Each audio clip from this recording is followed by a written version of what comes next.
Well, Syracuse football is 6-5, and after starting 6-0 on what most would think was going to be a promising season, has fell into shambles and devastation. Today, I'm joined here by Miss Eric Dungy on Twitter. Her name's Caroline. How you doing, Caroline? Could be better.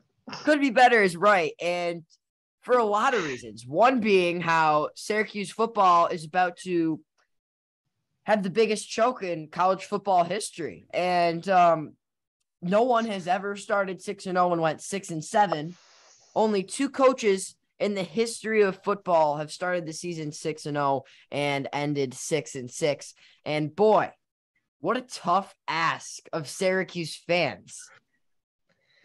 I'm surprised that if there was a game at home next week, I'd be surprised if anyone showed up, because that was a brutal beating.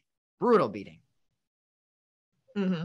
That's for sure. I'm so shocked. Like, honestly, and by the way, both of those coaches that had those 6-6 seasons where they started 6-0 and then lost like the rest of the season, both of those coaches were fired. And I don't know what's gonna happen to Dino, but that raises the question, right? Like, what are they gonna do? They owe him $10 million. They owe him $10 million. Like, Dino, I'm sure, is sitting there in a good spot right now. Like, you know what? I don't want to be fired, but if I am fired, I'm gonna ask him right where the door is. I'm gonna walk right out there and slide right down the railings and be on my way and sit on the couch with my fried noodles and, have a day. Have a year. Have a good rest of his life, because with $10 million, him and his wife can go anywhere and do anything. Pretty much. I really don't know what's gonna happen to Dino. There's really two scenarios here, though, right? Like, Wild Hack is on his last limb. He either fires Dino, because what is he going to do with the $10 million if he's fired, or he keeps Dino, and what I believe will happen is Wild Hack will end up being terminated. But that's my thoughts. What are your thoughts on the situation with Dino being fired? I mean, okay, I think after this year, because I feel like the only goal was to make a bowl game, and we did that this season. So I feel like because of that, Dino will. Yeah, but I feel like because of that, Dino won't be fired, and I don't know if that's the right decision or not, because you like Dino, but it's like what he's done this year, especially. It's like it's sad. Honestly, it's sad. Has he ever lost 6 games straight? Oh yeah, he only went 1-12, 1-10. But did he even lose 6 straight after that win against Georgia Tech? That's an interesting stat. But like you said, yeah, the goal was to make a bowl game this year, but they did that without even getting a loss. And now here they are, falling down the mountain 1 week at a time. They're almost to the rock bottom of Mount Everest once they already climbed to the top of it. You'd think they want to stay and live in the party for a little bit, but, obviously not. Getting back into the game, though, last night, the mob, what happened? Like, all these games, we've been defending the defense, saying, oh, the mob, keep doing what you're doing. The offense needs to get their act together. But guess what? The offense dropped 35 last night, and the mob was nowhere to be found, allowing 45. The one week that the offense plays good, the defense looks like they've never played football before. So what were your thoughts on that? I think it's all a result of injury, because Michael Jones got taken out of the game, and I feel like that's when everything started like really going downhill, because he's a huge part of this defense and just the team in general. He's literally the quarterback of the defense. And Garrett Williams too. I mean, this is a result of Garrett Williams being gone, because I mean, the side that torn up. Yeah, you don't know the true impact of a player until they're not in the game, and we truly saw, the huge impact that Garrett and Michael both had on this mob defense, and it showed. It really showed. And I feel like this defense is also tired, because for the past like 4 games, or like besides this game, like the past other games that we lost, our offense was only in the field for like 5 minutes a game, and I feel like they're though, just worn out. They're worn out. They are worn out. They are, but the offense gave them cushion this time. When they don't, it seems like when they don't give them cushion, they play better. But when they give them cushion, they're like, oh, you know what? Hey, we're up 7 right now. Something we haven't been in a while. You know what? Let's take a snooze. Like, what's his name? Elijah Simmons? Simmons, 14. I don't know his first name. He also got torn up last night. Like, yeah. The receivers and Sam Hartman on senior night just really, really showed up. And A.T. Perry, oh my goodness, he is a Cuse fan's nightmare. I don't know if I could count how many nightmares I had about A.T. Perry in my sleep last night, but I'm sure it's too many to count. He's special. He's really special. And this defense, who claimed to be one of the best in the country, certainly did not show that last night when they needed it most. That's for sure. And I feel like Schmidt happens, but Schmidt doesn't happen twice in one game. What do you got to say about your boy, Caroline? I don't really want to talk about it. All right, so we got a story for you. How about you tell us the story first about senior night in the Dome? Okay, so we stayed through the painful game. We stayed till the senior walk, and because I love the players. I love the players with all my heart, and I love these seniors. The senior class I think is truly special, and so obviously I had to say goodbye to them because that's just what I do. So I stayed after, and I had my Andre jersey on. I had my sign for him that I made that said "Eat Schmidt," and Andre knows me because I've been a big fan of him for years. So when we saw each other, we were like, we had maybe like a 5-minute conversation, and he was like, I got some cleats in the locker room. Like, do you want them? And I'm like, what did you say? Like, I couldn't believe what I was hearing. And so he was like, I can give you my cleats. And I'm like, wow. I mean, I can't turn down an opportunity like that. So of course I said yes. And I met him at the entrance or exit, where the locker room exit is, yeah. Or I don't know how to describe, the opening where the locker room is. And so I met him there, and he had to do his rounds first because I was in the middle of the stand. So we had to keep, saying hi to or bye to people. And so I waited for him there, and he eventually came over. He got the cleats from the locker room and then brought them back out. And I have the cleats right here. Hold on. gotta show them off. And he signed them too. I made sure he signed them. So this one says awesome. Signature on it. That's These incredible. Are used too. What a story, because I wasn't there, and I have a story about that in a minute, but you were. How many stayed for that senior walk? Hold on. I mean, not a lot of people. I mean, there was most fans left at halftime. So there wasn't a lot of people, but I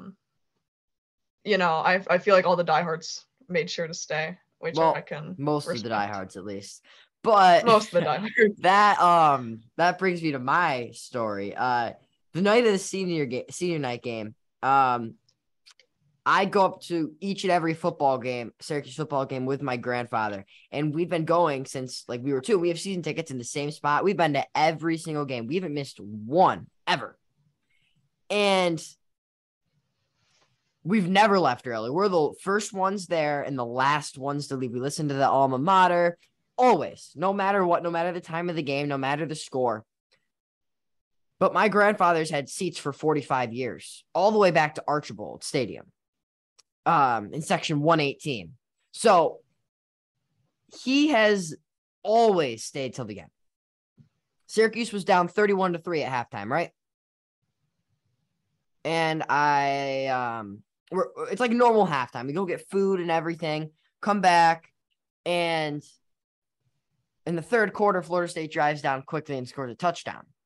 And my dad looks at me. He sits a couple rows below us every game. And he looks at me and he's like, all right, I'm going to head out in a couple minutes. I'll see you guys later. And then my grandpa looks at me 2 minutes later and he goes, Landon? I'm like, yeah. And he's like, stand up. And I'm like, why? And he's like, I've had enough of this program. We're leaving right now. They've done nothing to me over the last 45 years, but disappoint me. And I'm like, seriously, we're not going to show respect to the seniors. So long story short, we ended up leaving in the third quarter of that game. And I was home by 10 o'clock. Yeah, I felt bad for you, honestly. I was like, you texted me like, can I get a ride home? And I was like, oh, Lord. So, and then when you said you already left, I was like, oh, shit. I feel kind of bad for him. Yeah. Or, am I allowed to swear? Yeah. Okay. So,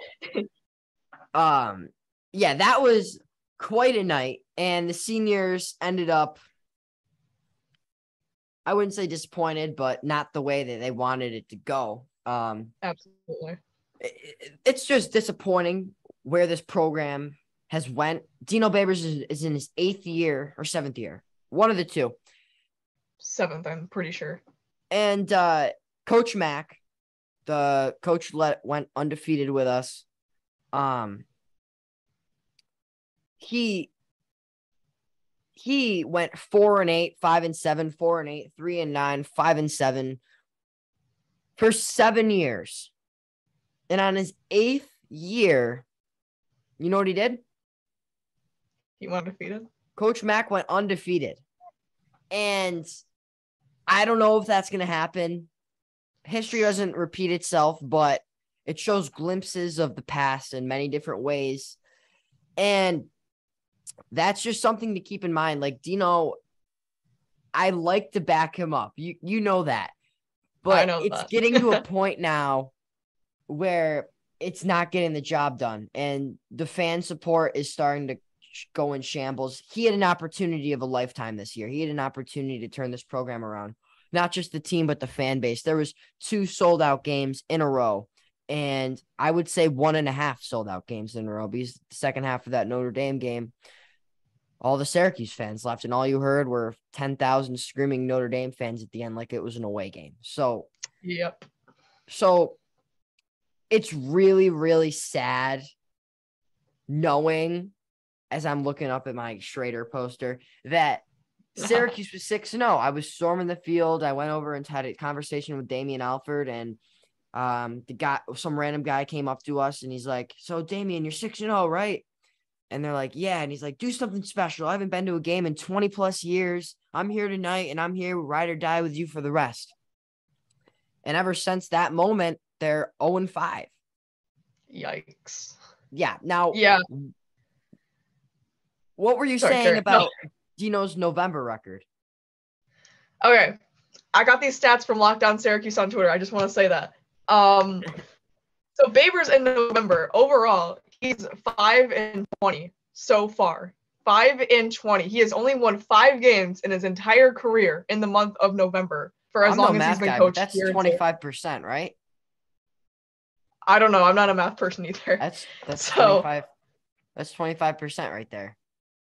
He only wins 25% of his games in November. But disclude 2018, you're what? 2-19. Yep. So I'm not going to do the math. Yeah, I can read off okay. So in 2016, he went 0-4 in November. 2017, 0-4. 2018, 3-1. That's the only good year he had. 2019, 2-2, which isn't horrible, but still not ideal. 2020, 0-3. 2021, 0-3. 2022, 0-3 with 1 game left, which is Boston College. So we should go 1-3, but I'm not gonna say anything about that because at this point, we're unpredictable. Yeah. If you would have asked me a couple weeks ago, are we beating Boston College? I would have said by 50 points. Now, I'm scared that we're gonna keep it close with them. Yeah, and I hope we dominate them, but I'm not. We might not. We could very well lose to Boston College, and I hate to say that, but it's true. UConn did beat Boston College, but they're a drastically better team, and Syracuse is a drastically worse team. They've gotten so much worse that I can't even tell you. At this point, if you put me and Caroline out there, we'd do better. I I don't know. Put me at the wideout. Substitute me for like whoever's been dropping the most passes and put me in there. I'd run harder than Gadsden. Gadsden's been running like he doesn't care anymore. And I'm worried that Dino's lost the locker room. That's what I'm most worried about because you got 2 games left. And nonetheless, no matter what happens, you're playing in a bowl game for this city. And going 6-7 after starting 6-0 would just be detrimentally, terribly bad. Yeah, and if you lost to Boston College, that would be embarrassing. Like I'm not even gonna lie. North Carolina State lost to Boston College, and right now we're like 4 times worse than North Carolina State. Exactly. So anything can happen. It's just a matter of if this team digs down deep inside, because you know what they say, winners aren't measured by what they do when they're at their highest point. Winners are measured by what they do at their lowest point. It's almost like at this lowest point, they hit it when they lost to Clemson, and it shouldn't be that. Losing to Clemson in Death Valley by 6 points is something that not that you take pride in, but something that you should be proud of your work. And I was not by no means disappointed about losing to Clemson. The offense was exhausted, the receivers fighting off on those corners all game, the offensive line blocking the best defensive front and arguably in college football. I was by no means disappointed in that game. I was proud of our team. And it just seems like after that second half of the Clemson game, they just used all of their might, all of their strength, all of their healthy players, and all of their heart they left in Death Valley in South Carolina. What do you think about that? Yeah, I mean, I don't know. No, the score, Syracuse versus Clemson, the score definitely says something because we only lost by like 6 or 7 points to Syracuse Clemson, by no who means was played good in the second half. Right. Well, the second half was painful, but the first half we competed with them. We competed with Clemson, who was number 4 in the country or something like that. We didn't only compete them; we dominated Clemson in the first half. 21-10. Exactly. I don't know what happened in the second half, but that it speaks volume. I mean, and something happened in that second half. I don't know what happened, but after all that, just it wasn't the same. And it hasn't been the same. I don't know. I'm proud of them. I'm proud of them. They were at least able to compete with Clemson, but that next thing you know, we can't even get within like 10 points of Notre Dame. So it's like and then 10 points of Pitt, and then 30 points of and then 30 points of Florida State. Right. And now you're losing to Wake Forest, letting in 45 points. There's just no pros to this season anymore. It's they fight off one more win? And I don't care what happens against Boston College. I care that they win their bowl game because 7 wins and 6 wins to a bowl committee. The only thing the bowl committee is going to look at is, one, if they have 6 wins, they're not guaranteed a bowl. After losing 6 straight, they're not. If I'm the bowl committee and I'm not a Syracuse fan, I'm looking at the papers and I'm saying, whoa. No way. Whoa. Syracuse started 6-0. And I would be like, I don't think so. It's almost like they died in Death Valley and just stayed there. Oh my goodness. They didn't even have a funeral in Syracuse. They just ended it right there and then. Yeah, I mean, we're gonna put UConn in a bowl game, I think, not Syracuse. I mean, okay, we went from an Orange Bowl team, like top 10 in the country. We went from an Orange Bowl could be, if you beat Clemson, a college football playoff team. Right. That second half, we probably would have lost the first round. But that's still something. I mean, we went from like an Orange Bowl team, like probably top 10 in the country, to now we're not even close to being ranked, and we're probably like a Pinstripe Bowl team.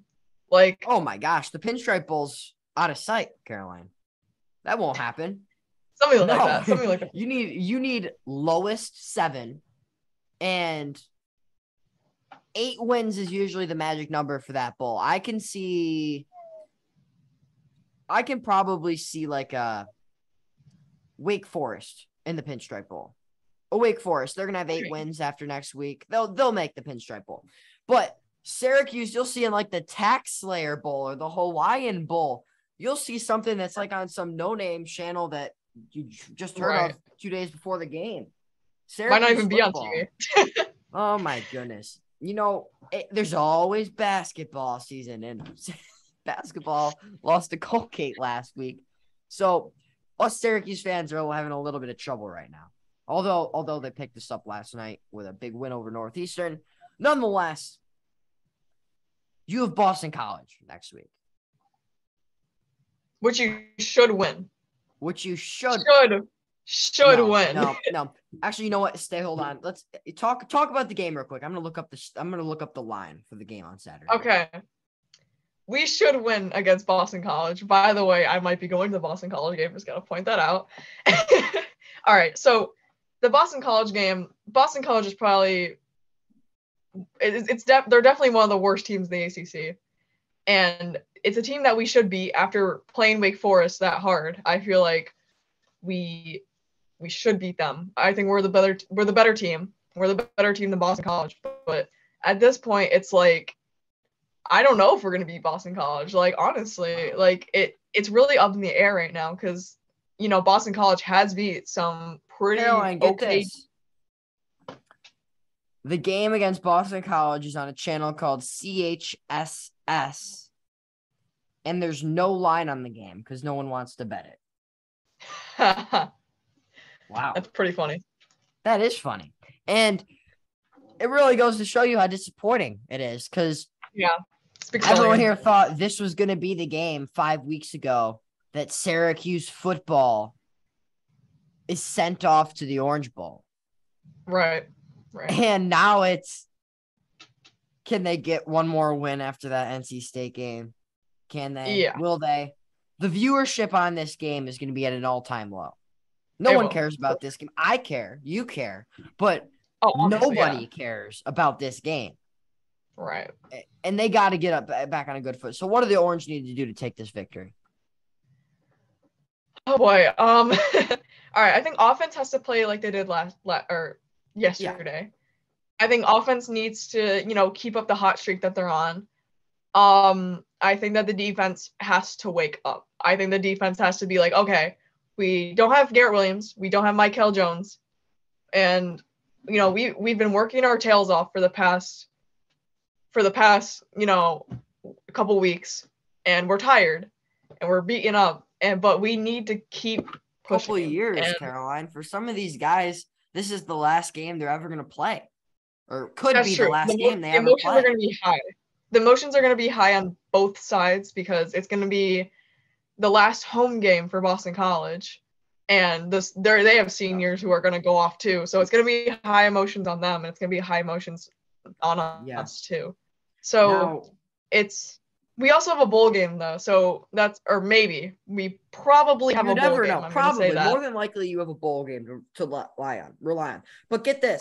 If Syracuse wins and Illinois loses, you could actually see a Syracuse versus Illinois bowl game.